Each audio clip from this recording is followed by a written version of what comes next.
Es que siempre sale este tema y yo al final no veo la solución. Porque, vale, ahora quitamos las patentes de las vacunas, solucionamos el parche, hacemos un parche para tener vacunas en este momento.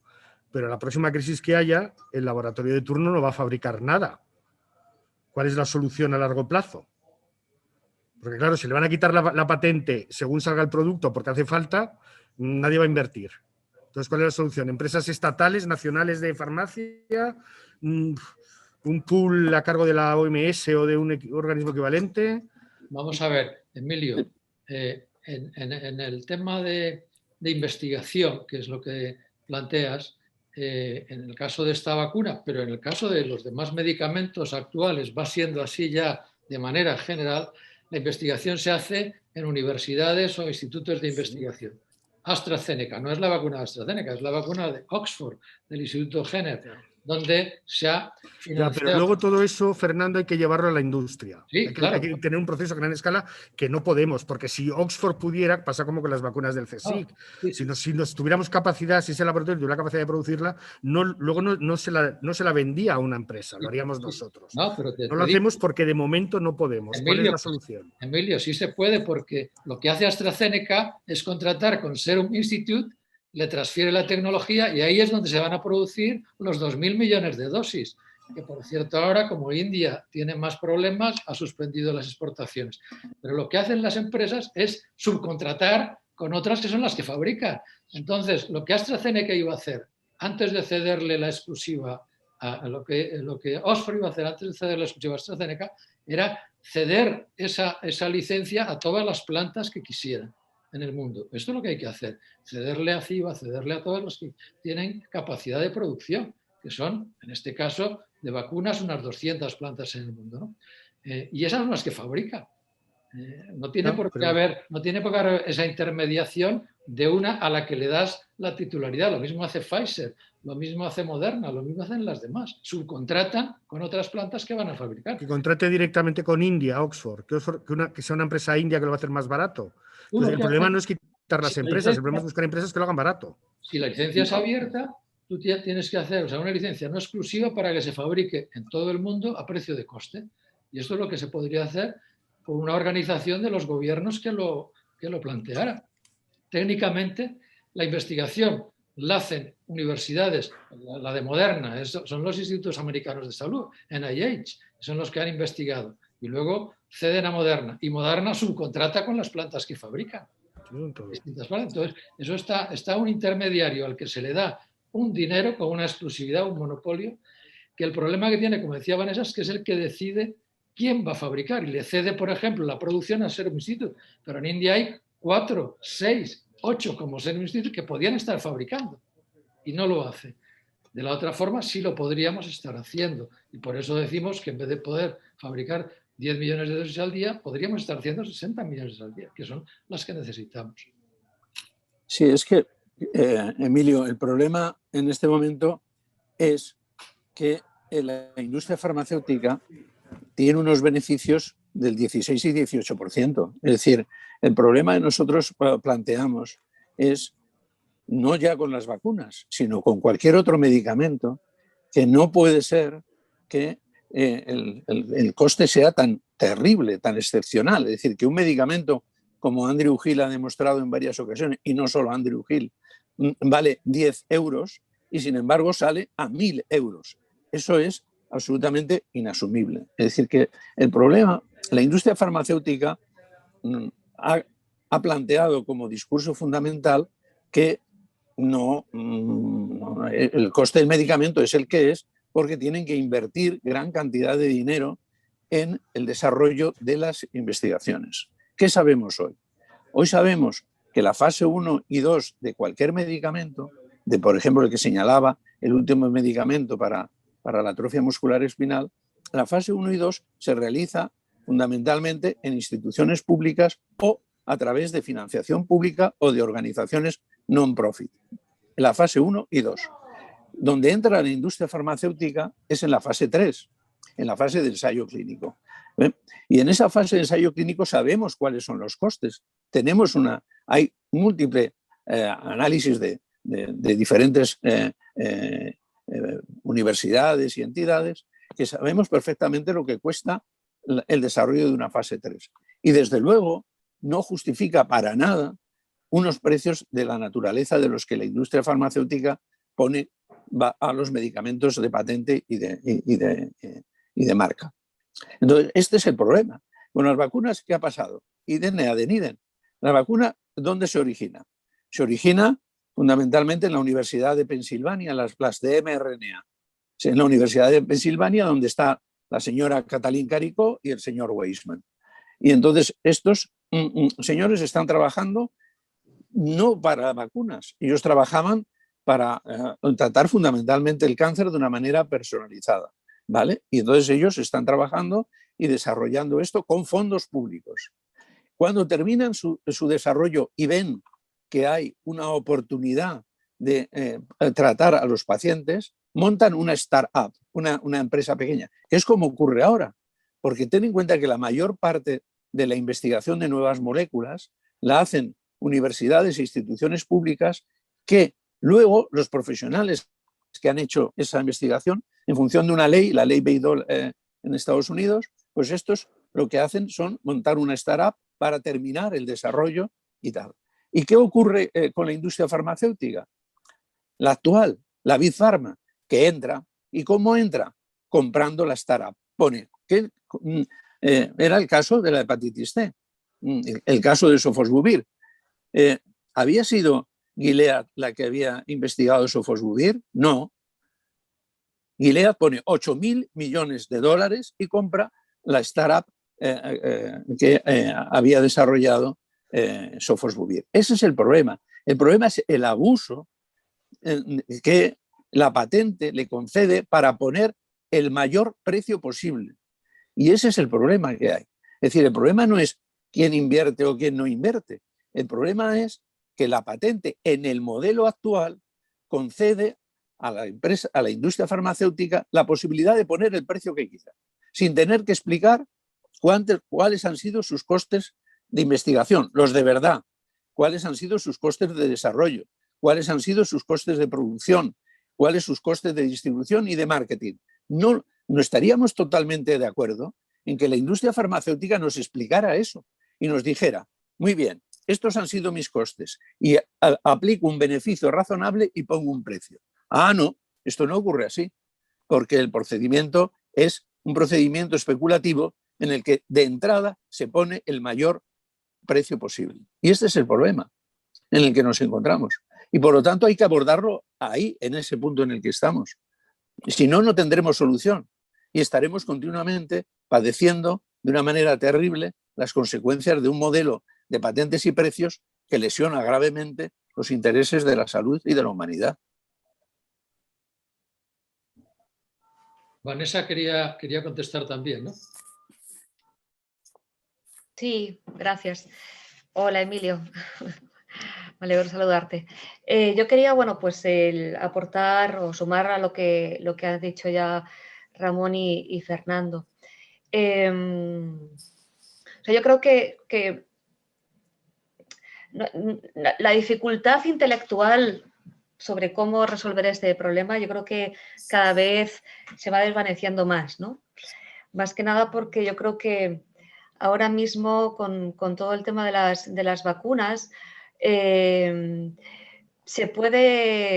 que se puede ver una fácil solución, pero que no está pasando, me explico. La forma en la que ha operado el sector, la relación farmacéutico, la manera en que se han establecido las relaciones, el rol de los estados y las compañías farmacéuticas, se parece muchísimo a lo que podríamos llamar una compra pública, es decir, ¿no? En el que el Estado decide que necesita un bien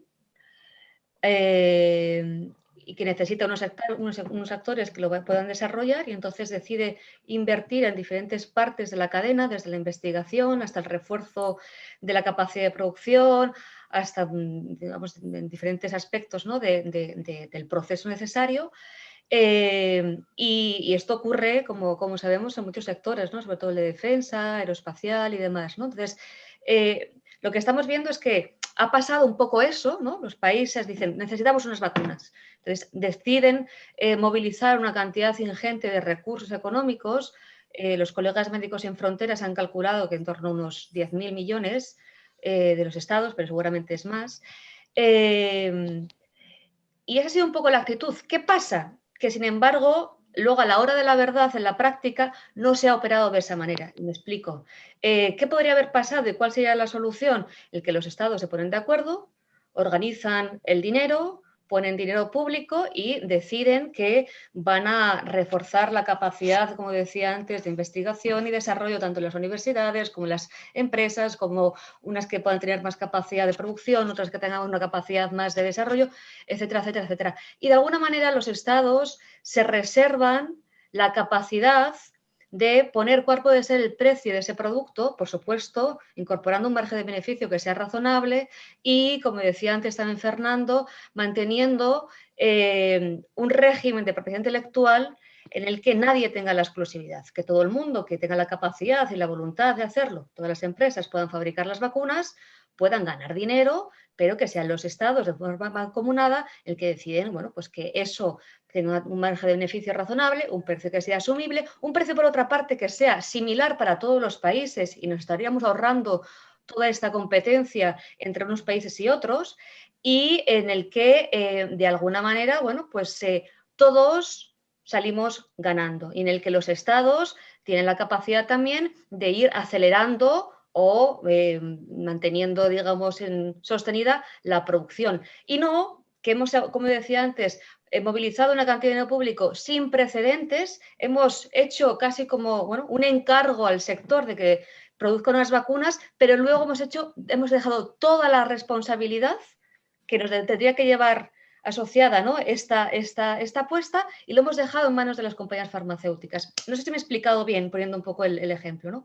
Pero he aquí una solución, ¿no? Muy práctica que, de haberse desarrollado bien, pues estaríamos en otro escenario que habría podido ser perfectamente, bueno, pues un ejemplo de cómo hacer las cosas de manera diferente, de forma práctica. Hola, no sé si me oís. Soy Teresa Rubio de la cadena SER. Hola, Teresa. Hola, Teresa, buenas. Hola, a ver, es que es un poco incido sobre lo que dice Emilio. Realmente, explicado de forma básica, los estados somos idiotas, entonces, básicamente, porque tenemos la posibilidad de hacerlo y estamos dejando en manos de las farmacéuticas que lo hagan cuando somos nosotros los que estamos poniendo el dinero o las universidades. Entonces, el problema realmente está en el paso de la creación de esa startup y que una farmacéutica compre esa licencia, ese medicamento, ¿no? Digamos que ahí está el término medio, que los estados, en vez de hacerse cargo de eso, están dejando que lo hagan las farmacéuticas. O sea, me refiero, la solución, tal cual lo estáis planteando, sería sencillísima. ¿Qué es lo que pasa? ¿Qué intereses hay para que los estados no hagan eso? No lo entiendo, me queda como muy grande el tema. ¿Puedo contestar? Vamos a ver, aparte de los análisis inteligentes que se han hecho, como siempre, sobre cuáles serían las soluciones a las causas, hay una realidad. Aquí tonto no hay nadie, Teresa. Los intereses están cruzados y el estatus en el que estamos simplemente es inaceptable, sin más. El estatus en el que estamos, incluso en España, va a producir muertes innecesarias como consecuencia de las limitaciones que los intereses comerciales han impuesto. Esta es la realidad. Imaginaros que nos toca a uno de nosotros. Esta es la realidad. La realidad es que el estatus actual de las relaciones con la industria produce muertes y además se les paga y además tienen mucho poder. Pero además son bromas porque, por ejemplo, lo que ha ocurrido con los CAR-T es una vergüenza. Permitir que lo que es un procedimiento se convierta en medicamento, podría haber ocurrido con los trasplantes, simplemente por razones de interés comercial. Esto es parte de ceder el poder público, cederlo a la industria farmacéutica, además del dinero. O sea, lo que tú dices, tienes toda la razón. ¿Qué está pasando? Si no, es claro que las soluciones están ahí. Simplemente racionalizar y que quede un equilibrio razonable entre los costos y los precios. ¿Me explico? Y que no lo tiene. Y realmente que la corrupción reinante no llegue tan lejos como está llegando. Porque a nadie se le puede ocultar que los acuerdos a los que se han llegado en la Unión Europea huelen que apestan. Hablando claro, huelen que apestan. Y hay que pedir responsabilidades. La única solución es pedir responsabilidades. Porque este status quo no es un problema de que me guste más o me guste menos jugar al mus. No es una broma. Es que produce muertes. Y antes, como las muertes las producía en el tercer mundo, pues estaba un poco lejos. Bueno, ahora las produce aquí. Y algo habrá que hacer. Entonces, esta guerra en concreto la vamos perdiendo. Y no es de recibo que nos quedemos quietos. El argumento que decía es el argumento de siempre. No se va a investigar. Pero si no investigan ellos, investigan otros que no son los que se llevan los dineros. Y si realmente hay que pagar, que se pague. Pero que se pague de forma razonable. Lo que no puede ser es que la salud sea una palanca extraordinaria, no solamente para quedarse con los dineros, que también, sino para coger el poder de los pueblos, que es lo que están haciendo.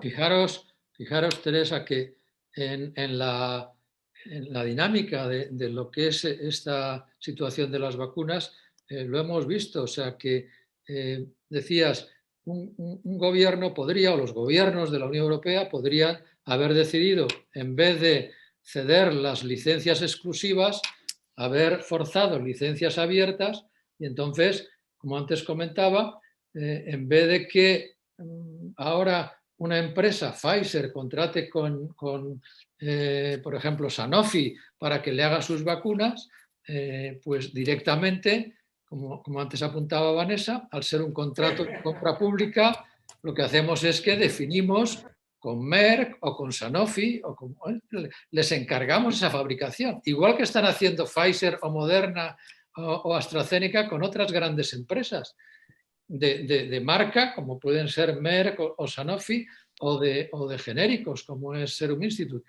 Esta es la actitud, que los gobiernos que han financiado la investigación, que hacen contratos de compra pública, contratan con cualquiera de estas grandes empresas la fabricación a precio de coste, con un beneficio razonable, porque la investigación ya la hemos pagado.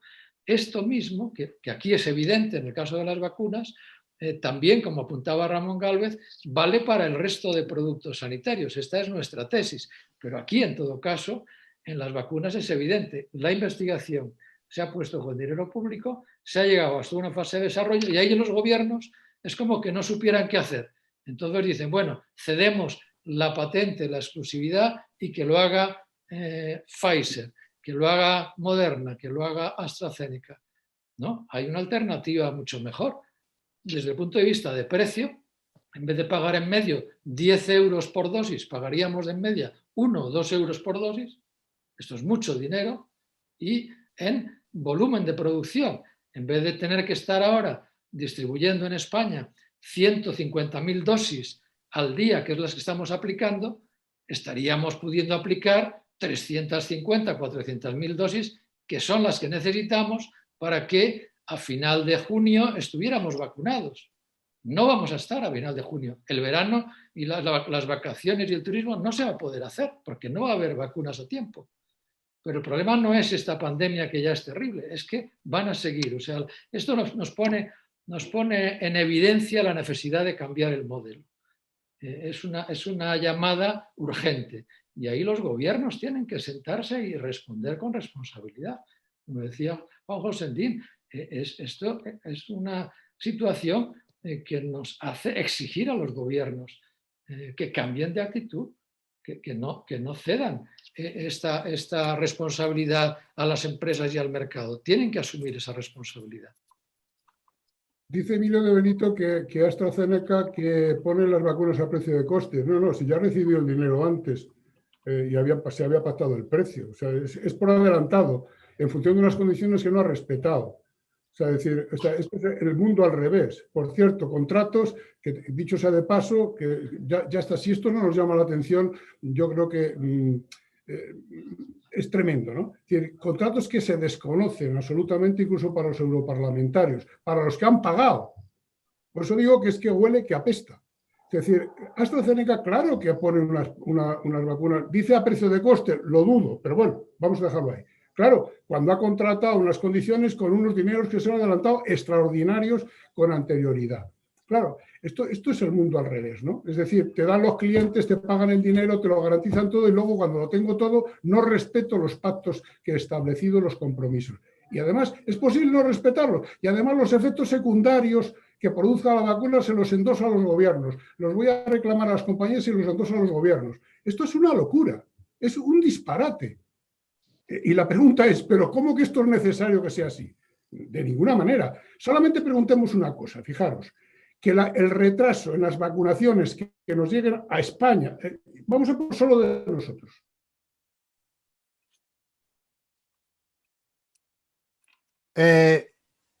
Eva estaba chateando, yo creo que lo diga en voz, a ver si la podemos escuchar, una opción. Y los tendremos a todo el mundo cuando se puede evitar. En función, lógicamente, nadie dice que vaya a ser gratuito ni que funcione la caridad, no, de que se pague lo que haya que pagar, que sea justo y que no haya trampas y que no sea un movimiento especulativo permanente que cronifique el problema para sacar la máxima rentabilidad. Este es el problema. Y esto hay que tenerlo muy claro. Me explico, es que absolutamente o dinero o muertes, no hay más, no hay otra. Sí, pues hola, perdonadme que no encienda el vídeo, pero tengo la conexión un poco regular del wifi.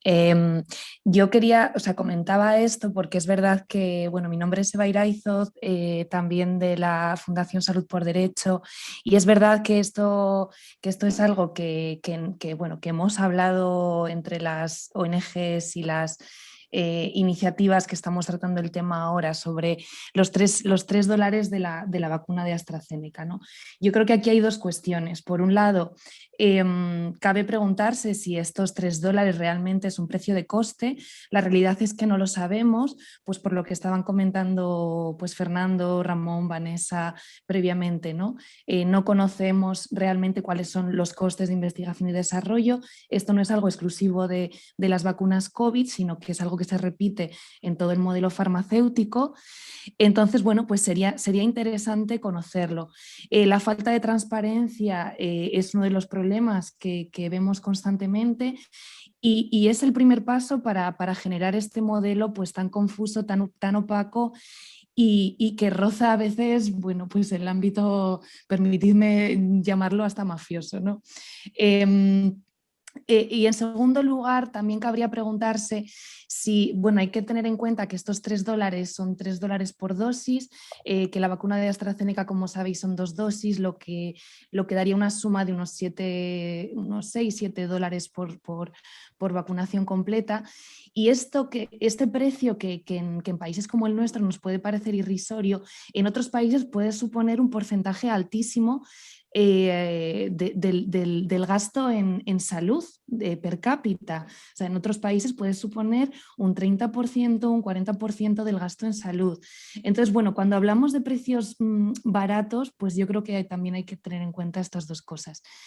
Y luego, bueno, son precios que, bueno, si miramos otras vacunas, estamos hablando de precios de céntimos, en el caso de otras vacunas que se utilizan para inmunizaciones habituales, sobre todo en países de rentas bajas.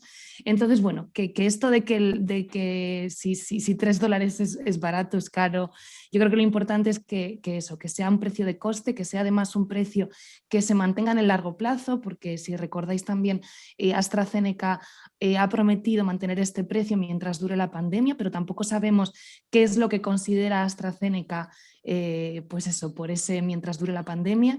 Entonces, bueno, que simplemente que no nos dejemos llevar porque $3 nos parezca algo barato, ¿no? Y reitero mi enhorabuena a los compañeros de la asociación por un acceso justo y adelante con la iniciativa y con esto que es importantísimo. Gracias. Gracias. Para añadir, Eva. perdonarme, un pequeño comentario a las palabras de Eva. Fijaros que ahora en marzo Vietnam acaba de firmar un acuerdo con AstraZeneca. Vietnam, por razones de la geopolítica de sudeste asiático, no quiere las vacunas de China y ha decidido comprar la vacuna de AstraZeneca. Las condiciones de precio son desconocidas. Por otro lado, Taiwán acaba de firmar también otro acuerdo de compra con AstraZeneca. Han recibido ahora, a 24 de marzo, han recibido 117.000 vacunas de AstraZeneca. Es curioso porque a los ciudadanos les hacen firmar que están de acuerdo con los posibles riesgos de trombosis de la vacuna. Pero bueno, y han negociado un acuerdo por 5 millones de dosis. Precio desconocido. Es decir, estamos, como siempre, en este mundo en el que nunca se sabe si el precio de Vietnam es el mismo que el de la Unión Europea, si el precio de AstraZeneca en el resto del mundo es otro distinto y cuáles son las variables. Pero no de AstraZeneca, sino de cualquier otro laboratorio. Y esto es lo absolutamente asombroso. Una industria que practica continuamente la opacidad y la falta de transparencia y que genera, por lo tanto, un lenguaje que es un lenguaje claramente manipulado donde nada corresponde a la realidad y es absolutamente asombroso. Me parece que Soledad nos quería aportar. Sí, Soledad, sí. Por favor, te escuchamos. Bueno, buenos días. Yo no pensaba intervenir, solamente estaba poniendo algunos apuntes en el chat, ¿no? Bueno, yo un poco sobre la pregunta que hacía el compañero de Benito, ¿no? del país, ¿no? ¿Por qué, no? ¿Por qué no se cuestiona este modelo, ¿no? ¿Por qué los Estados miembros? Alguien decía que si son tontos los Estados miembros, ¿no? Es que en realidad se trata, a día de hoy, la Unión Europea, el sector industrial más competitivo. Cuando digo más competitivo es en cuanto a balance comercial y número de empleos, ¿no? Y eso es difícil, digamos, se ha conformado un modelo que ahora eso es difícil de modular, ¿no? Y eso es una de las razones por las que la Unión Europea realmente pues va con los pies un poco a rastra, ¿no? A la hora de cambiar ese modelo, ¿no? Pero en cuanto a la capacidad que hay, ¿no? Es decir, también se hablaba de si esto es posible solamente porque eliminar las patentes de forma puntual para la COVID y demás no es una solución, ¿no? Bueno, es que en realidad existe incluso legislación europea que cuestiona incluso si estamos incluso pasando de largo o estamos haciendo la vista gorda por el modelo sobre el modelo de medicamento actual, ¿no? Existe lo que se llama abuso de posición dominante. Yo creo que está claro que el sistema de patentes, con el monopolio que le otorga a la industria, es un claro sistema de abuso de posición dominante, donde la industria tiene la capacidad unilateral de establecer valor. Digo valor y reitero valor porque es la palabra que utilizan, es decir, el valor añadido que ellos consideran que tiene un determinado medicamento nuevo, ¿no? Pero ese valor se traduce en el máximo que estamos dispuestos a pagar o que están dispuestos a pagar los Estados miembros, ¿no? Entonces, yo creo que eso claramente se llama abuso de posición dominante. De hecho, algún trabajo de la OCDE de 2008 habla al respecto, ¿no? Es verdad que no hay mucho más porque es un debate que está coartado en la Unión Europea y en todos los países de la OCDE y, por supuesto, en la Organización Mundial del Comercio, pero está claro que hay un abuso de posición dominante. ¿Cómo lo regulamos? Bueno, aquí se han dado ideas, ¿no? Pero el que no sepamos a día de hoy, por decir que vamos a quedarnos con que no sabemos todavía cómo regularlo, pero el que no sepamos cómo regularlo, yo creo que no puede cortar el debate. Yo creo que lo que está claro es que las conclusiones que tenemos es que el modelo es claramente injusto, un modelo que no es capaz de asegurar el acceso a los medicamentos, y ni siquiera ya los países con más dificultades económicas, ni siquiera los países desarrollados, ¿no? No solamente por cuestiones también económicas, y ahora también cuestiona el modelo, y lo que decía Benito, ¿no? Es que entonces la industria farmacéutica no va a investigar, y si no investiga no tendremos medicamentos. Ese es el gran mantra que también nos ponen sobre la mesa, haciendo ver de que el modelo no lo podemos dejar caer, porque entonces no había iniciativa para la investigación. Bueno, pues aquí hay dos cosas. Primero, la investigación, cada vez, como lo ha dicho además Fernando, es claramente financiada desde el punto de vista público. Es desde el punto de vista público y a día de hoy no hay ningún criterio que establezca cómo retorna esa inversión, más allá de que hayamos encontrado una solución a una determinada circunstancia clínica. Es decir, solamente el hecho de un hallazgo de la investigación es suficiente como retorno de la inversión pública que se ha hecho, ni mucho menos a la vista está, ¿no? Y después, en cuanto que no se investiga, a día de hoy no se investiga mucho, pero son muchísimas las áreas que a día de hoy no están cubiertas, porque depende de, digamos, de los números de la caja, del análisis económico previo que haga la industria a la hora de tener o no interés en investigar en determinadas áreas. Por lo tanto, el modelo ni siquiera se justifica como tal, como que da respuesta, un sistema que da respuesta a las necesidades de la investigación, a las necesidades médicas. Ni siquiera eso, es decir, un sistema caro, un sistema que le cuesta cada vez al sistema público y un sistema que no da respuesta realmente a la inmensa mayoría de las necesidades. Es más, prácticamente las enfermedades, podríamos decir, no las está viendo la propia industria a día de hoy. Por lo tanto, y termino, yo creo que lo que habría que sentarse y establecer y dialogar, establecer el nuevo modelo, cómo lo regulamos, cómo lo equilibramos. Pero lo que está claro que el actual es disfuncionante, el actual no da respuesta y, por supuesto, no da respuesta justa y lo que habrá que, de entrada es que sentarse.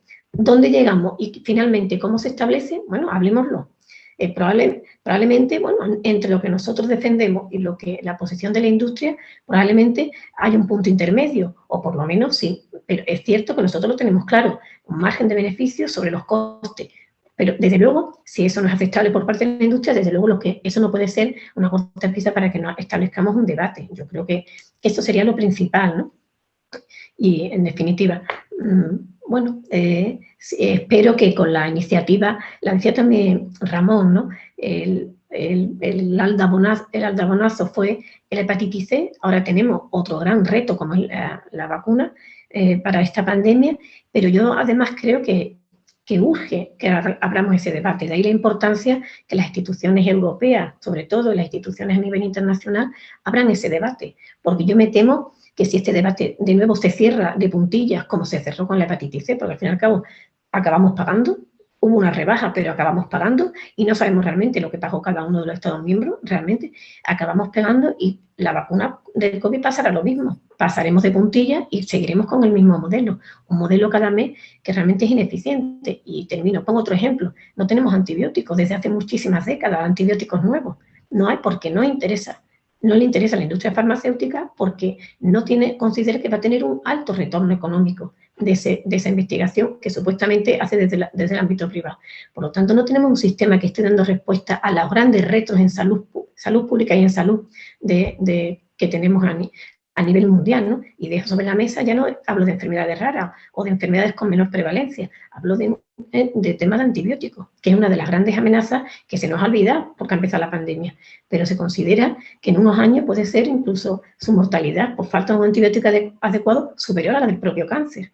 Por lo tanto, ya digo, el modelo falla, el modelo urge, al menos el debate.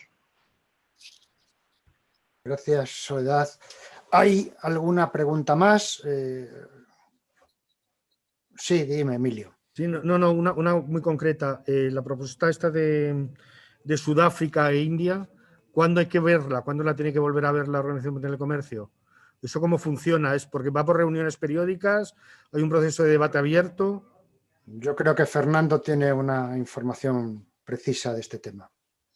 Sí, se inició en octubre cuando la presentan India y Sudáfrica y luego se ha ido viendo. Hay un mecanismo que son el Consejo de los Acuerdos de los Derechos de Propiedad relacionados con el comercio, el Consejo de los ADPIC, dentro del Consejo General de la OMC.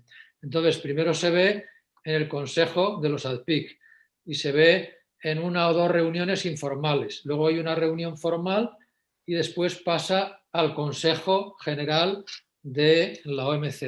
Y esto ha ocurrido ya dos veces. En octubre, noviembre, diciembre fue una vez y luego en enero, febrero, marzo otra vez. Sigue abierto porque no se ha llegado a cerrar el asunto. Ahora, como sabes, ha cambiado la directora general de la OMC, que es una persona que antes había sido la directora del Consejo de Gavi, de la Alianza de Vacunas. Su posición ha sido una vía intermedia, pero en definitiva es que aumenten las licencias voluntarias y que se aumenten las donaciones a COVAX, ¿no? De momento ha sido una posición de continuidad, pero el debate sigue abierto. Se ha dicho que va a mantener el debate abierto, por tanto, en el próximo Consejo Informal de los ADPIC se volverá a llevar, etcétera, ¿no? Y la India y Sudáfrica lo que ya han pedido es que se pase a discutir texto, ¿no? Que sería un paso más donde ya dicen, no, queremos no ya solo esta discusión informal, sino que haya ya una discusión sobre un documento. De manera que a lo largo del año va a seguir el tema abierto. Bien. Gracias. ¿Hay alguna pregunta más? Pablo, perdona, Sí, me gustaría añadir una cosa que sí, creo por que he supuesto. comentado antes y me parece importante con respecto a la inserción. Comentad que hace unos días un conjunto de organizaciones de la sociedad civil europea pusimos en marcha una iniciativa para conseguir que diputados y diputadas nacionales de los países miembros de la Unión Europea y también eurodiputados y eurodiputadas del Parlamento Europeo mostraran su apoyo a la exención de las patentes en el seno de la OMC. Llevamos días recogiendo estas firmas, hablando con diputados y diputadas, y hasta ahora, si no me equivoco, se ha alcanzado como unas 270 más o menos, y diputados y diputadas españoles, por el momento habrá unos 30 más o menos. Y bueno, se trata de demostrar que realmente no hay una posición o quizás no existe una posición tan sólida y cerrada en la Unión Europea como ha venido defendiendo la Comisión en este asunto hasta ahora. Vale. ¿Alguna pregunta más? Pues daros las gracias a todos, muchas gracias, y reiteraros que estamos a vuestra completa disposición para lo que queráis.